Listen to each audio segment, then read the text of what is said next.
Good evening media ഡെയിലിയിലേക്ക് സ്വാഗതം. വാർത്തകൾ വായിക്കുന്നത് ഹബീബ് എം എ. വയനാട് ദുരന്തത്തിന്റെ യഥാർത്ഥ വരവ് ചിലവ് കണക്കുകൾ ഉടൻ പുറത്തുവിടണമെന്ന് KPCC പ്രസിഡന്റ് KS സുധാകരൻ തിരുവനന്തപുരത്ത് പറഞ്ഞു. CPMന്റെ അടുത്ത ജനറൽ സെക്രട്ടറി കേരളത്തിൽ നിന്നാകുമോ? ഏതാണ്ട് 7ഓളം പോളിറ്റ് ബ്യൂറോ അംഗങ്ങൾ കേരളത്തിൽ നിന്നുള്ള സ്ഥിതിക്ക് കേരളത്തിൽ നിന്നുള്ള ആരെങ്കിലും ആകാനാണ് സാധ്യതകൾ കാണുന്നത്. 7 മാസത്തിന് ശേഷം നടക്കാൻ പോകുന്ന പാർട്ടി കോൺഗ്രസിലായിരിക്കും തീരുമാനമുണ്ടാവുക. ഡൽഹി മുഖ്യമന്ത്രി അരവിന്ദ് കെജ്രിവാൾ രാജിവെച്ചു. പുതിയ മുഖ്യമന്ത്രിയായി അദീഷി മെർലിനെ തിരഞ്ഞെടുത്തു. ഓക്സ്ഫോർഡ് യൂണിവേഴ്സിറ്റിയിൽ നിന്നും ബിരുദാനന്ദ ബിരുദമെടുത്തിട്ടുള്ള അദീഷി ഏതാനും മാസങ്ങളായിട്ട് ഡൽഹിയുടെ മുഖ്യമന്ത്രി പദം അലങ്കരിച്ചു വരികയാണ്. കടുത്ത കമ്മ്യൂണിസ്റ്റ് കുടുംബത്തിൽ ജനിച്ചു വളർന്ന അദീഷി യഥാർത്ഥ ജനകീയ സോഷ്യലിസത്തിന്റെയും കമ്മ്യൂണിസത്തിന്റെയും പ്രതീകമായിരുന്നു. കെജ്രിവാളിന്റെ അഭാവത്തിൽ പാർട്ടി ഐക്യത്തോടെ നയിച്ച ധീര വനിത അദീഷിക്ക് എല്ലാവിധ ആശംസകളും നേരുന്നു. താൻ BJPയിലേക്ക് പോകുന്നുവെന്ന് വ്യാജ പ്രചരണം നടത്തിയ ഓൺലൈൻ മാധ്യമത്തിനെതിരെ നിയമ നടപടികൾ സ്വീകരിക്കുമെന്ന് ഡീൻ കുര്യാക്കോസ് പറഞ്ഞു.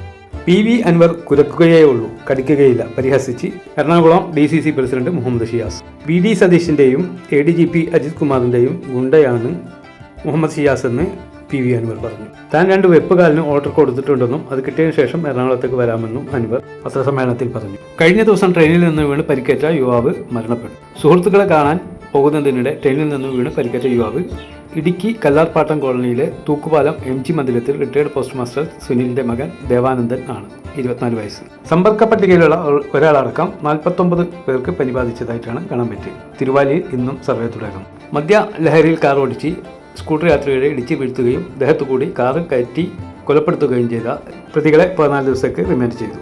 കൊല്ലം മൈനാഗപ്പള്ളിയിലാണ് ഈ ദാരുണ സംഭവം നടന്നത്.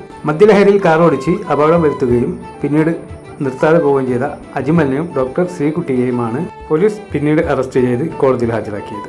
അജയന്റെ 2ാം വർഷത്തിന്റെ വ്യാജ പതിപ്പ് പുറത്തിറങ്ങിയിരിക്കുന്നു. ട്രെയിൻ യാത്രികൻ മൊബൈലിൽ ചിത്രം കാണുന്ന ദൃശ്യങ്ങൾ സംവിധായകൻ ജിതിൻ ലാൽ തന്നെയാണ് ഹൃദയഭേദകമായ കാഴ്ചയാണെന്ന് അടിക്കുറിപ്പോടെ സാമൂഹ്യ മാധ്യമത്തിലൂടെ പങ്കുവച്ചു. യാത്രക്കാരൻ ചിത്രം കാണുന്ന ദൃശ്യം സുഹൃത്താണ് പങ്കുവച്ചതെന്നും ജിതിൻ പറഞ്ഞു. ഈ വിഷയത്തിൽ നടൻ ടൊവിനോ പ്രതികരിച്ചു. റിലീസിന് തൊട്ടു പിന്നാലെയാണ് വ്യാജൻ പുറത്തിറങ്ങിയിരിക്കുന്നത്. പുരുഷ വനിതാ ലോകകപ്പ് സമ്മാനത്തുക തുല്യമാക്കി. ICC റണ്ണർ അപ്പ് സെമിഫൈനലുകൾക്ക് എന്നിവർക്കും പ്രതിഫലം ആനുപാതികമായി നേട്ടമുണ്ടാകും. റിലയൻസ് ജിയോ പണിമുടക്കി. ഇന്റർനെറ്റ് സേവനങ്ങളിലാണ് കൂടുതൽ തടസ്സങ്ങൾ സൃഷ്ടിച്ചത്. മുംബൈയിലാണ് കൂടുതൽ തടസ്സങ്ങൾ അനുഭവപ്പെട്ടത്.